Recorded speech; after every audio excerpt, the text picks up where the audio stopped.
And there's one more thing I want to test too. It's gonna look so cool. I cannot believe, and I've spent so much money on this. It's gonna look so cool, and it's only for a school project, but I don't even care.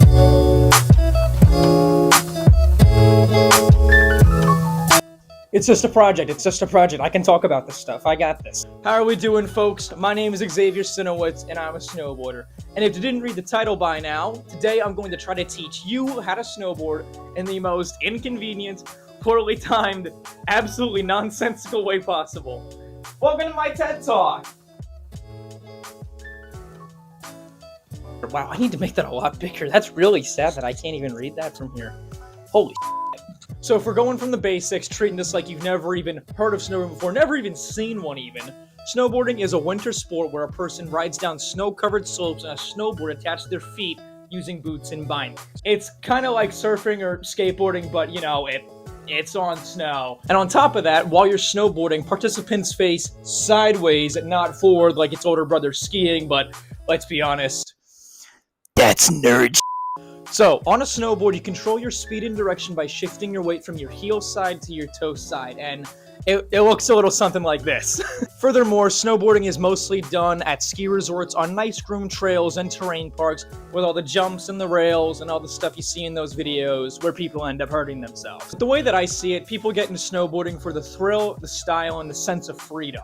That's not even mentioning how snowboarding is a huge part of winter sports culture, as you've got people from casual riders, people like me, to full-on Olympic-level professionals. So, personally, I may not be some Olympian-level snowboarder, but I have been snowboarding for close to 5 years. So, if this goody two-shoes looking child could carve up on the slopes, you can too.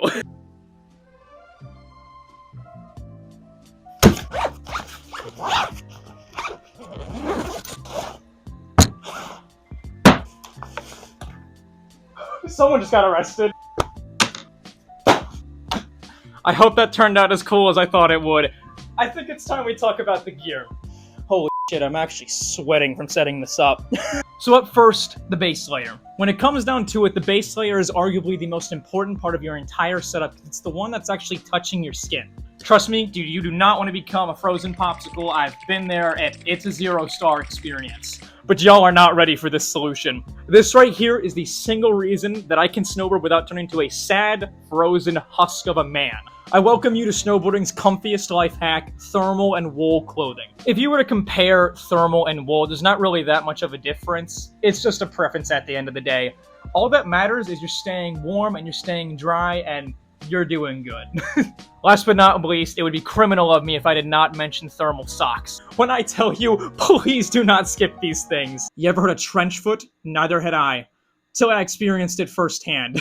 Second up, we've got the mid layer. So, much like the base layer, the mid layer exists to help keep you warm and protected when you're boarding. Basically, everything I said before applies here too. It's just extra warm. For example, if we're going back to those wool pants of mine, I personally layer a thin pair of pajamas over them because A, I don't want to feel like a bunched up Michelin man, and B, I would really like to have circulation in my legs when I eat my lunch. Oh, and for my final mid layer, you guys are not ready for this.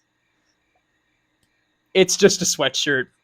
It's revolutionary, I know. Being realistic for a mid-layer, you should consider some kind of a wool jacket or some other fleece-lined article of clothing. But that being said, I don't think you understand just how cool I look when I'm cruising down a green trail, bulldozing children like I'm in a Red Bull commercial. Not to mention, though, this is Pennsylvania, and we don't see a lot of East Coast POW days here a lot of the time, so a sweatshirt does the job for me. This cozy little piece of modern engineering can absolutely work as a strong mid-layer, but if you want to rock the sweatshirt lifestyle like I do, I cannot stress this enough, please do genuinely wear an actual base layer. Just because you're snowboarding, that does not mean that rain, wind, and sweat don't exist. Furthermore, cotton does not wick moisture, it absorbs it like a sponge. A cold, soggy sponge that makes you hate life. And lastly, just between you and me, this pocket right here, that's a prime snack storage. Trust me when I say, this will really come in handy when you have to pay $25 for chicken tenders and fries. And third up, we've got the outer layer. The outer layer, also known as your shell, is the stuff that'll really keep the snow out and the warm in. and it makes you look like you kind of know what you're doing. First up, your snowboard jacket, which I don't have on me right now. When we're talking about snowboard jackets, you want something that's waterproof and breathable, ideally with at least a 10K rating, which is a snowboarder slang for it should be breathable and it should be able to take a lot of rain and snow before it gets wet. And honestly, if your jacket doesn't say that, I'll save you the trouble. You bought a glorified windbreaker. Wow, there's not really an easy way to hold something like this. Yeah, no, that works actually. Snow pants follow the same rules. They must be waterproof and breathable, and that's not even mentioning how there's two different kinds of them. You've got the actual pants and you've got overalls. My personal take, you should just stick with the snowboard overalls because it means less of a chance of getting snowburn on your stomach and your lower back whenever you fall. Because holy shit, that sucks. And let me tell ya, if you can find a pair with zippered vents on the thighs, that is luxury you win at life. Personally, mine come with some extra ventilation, and this is a fun thing I call, my mom bought them at Boscov's in 2021, and I really need a new pair. I didn't fall. We're good.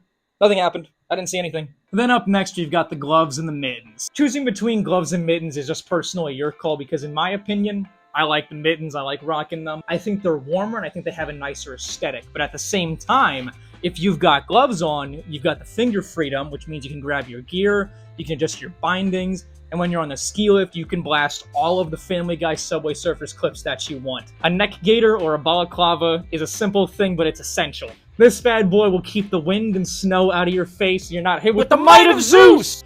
Then of course, you've got the tried and true helmet. It does not matter if you are snowboarding or if you're saying the S word here, skiing. You always gotta have one of these things on. Being serious, please do not be a dickhead who doesn't wear a helmet because you doesn't need one. Please protect your brain, it's the only one you've got. And finally, we've got the goggles. When I tell you goggles can sure as shit be pricey, but it's for a really good reason. Goggles are the one thing where I would say you do not want to cheap out on these things. I mean, obviously, don't cheap out on a helmet either, but goggles look really cool. Most goggles have these cool interchangeable lenses that come in different colors, but believe it or not, it's not just for aesthetic purposes. The lens color actually matters, and by that I mean if you've got rose-tinted or yellow glasses like these bad boys, they're great for cloudy or flat light days. But at the same time, if you've got a darker color lens, that's great for days where it's sunny and the blinding white snow is hitting you with that Neptune's crown treatment. And then of course, these bad boys have been staring at us the entire time.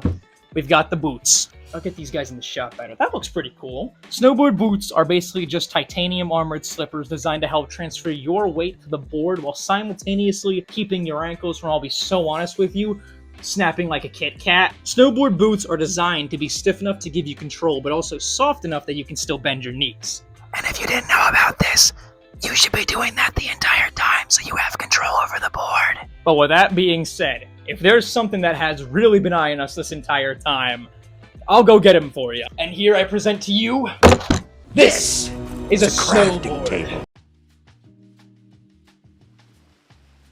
This beautiful piece of wood, fiberglass, and sheer emotional damage is what makes snowboarding snowboarding. Without this guy, you're just some dork in expensive winter gear walking down a mountain for no reason. At its core, a snowboard is just a big, flat, bendy plank. It's designed to help you glide across the snow, carve the turns, float on powder, and absorb impact when you inevitably catch some air, either on purpose or otherwise. And then these little guys right here, these are called the bindings. These are the guys that keep your boots strapped into the board, and you can kind of think of them as like glorified seatbelts. Giving you a demonstration, I'll put you down right here so you can hear this ASMR. With the gist of it, you slide your boot in, and then you lock, the ratchet clanks down. Have you ever heard a better sound? And just like that, not only are you now one with the board, you're also ready to eat it in front of people on the ski lift who like to heckle at you even though you're trying your best and you just don't know why this keeps happening. So now we're going to talk about the real nerd shit. We're talking about camber and rocker. Camber and rocker are the different shapes that the board makes when you lay it flat on the ground. A camber board has that classic arch shape when it's off the ground. The middle is lifted up a little bit and the tips of each of the board touch the floor. Realistically, all you need to know about a camber board is it's for tryhards and overachievers, but being technical and giving camber what it's worth, the middle is lifted up off the ground while the tip and the tail touch the floor, which gives you a little bit more edge control, pop, and precision. A camber board is perfect if you like speed, you like carving, and you are a complete asshole. The main gist of a rocker board, like the one that I have right here, is that it's curved more like a banana. The bottom of the board in the middle is completely flat against the surface. The two ends, though, they tip up. When it comes down to it, a rocker is way more forgiving, it's much better in powder, and it's a lot less likely to punish you if you're bad at turning. Altogether, I'd say you can think of a rocker board as like the cool aunt of snowboarding. Okay. That was a very long section, but on the bright side, we're almost done, I swear. Reason I say we're almost done is because before we can hit those damn slopes, there's one more thing we need. That's a ticket. I would consider that buying a ticket is like the gateway into snowboarding, because before you can, go on your first bunny hill, learn how to carve, learn how to turn, do your first black diamond even, you have to have the astute privilege of sitting in a line for 45 minutes, and you've already been there since noon, and you still haven't gotten on because the ski line is so congested. I mean, you're not snowboarding if you don't experience that, And you are never going to believe it, but with all of these things finally checked off our list, I think it's finally time we really start snowboarding.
Oh, shit. Me when I record the entire outro and I was supposed to be here, not in the middle of the shot. I just wanted to say thank you so much for watching. I really hope you enjoyed the video, because holy shit, you would not believe how hot I was in that final shot. In my opinion, snowboarding is without a doubt one of the most fun, chaotic, and rewarding sports that you can try. And saying by some miracle you even learned a nibble of information from this video and you decide to make snowboarding a hobby, I want to try to encourage you to go a little bit outside your comfort zone every single time you go. It's gonna sound so dorky and so cheesy, but nobody has ever accomplished anything great without stepping into the unknown. And don't forget, at the end of the day, all that matters is you're having a fun time. And not to mention, you're a snowboarder now. And the only thing that can scare you more than speed wobbles on a double black diamond is a job application.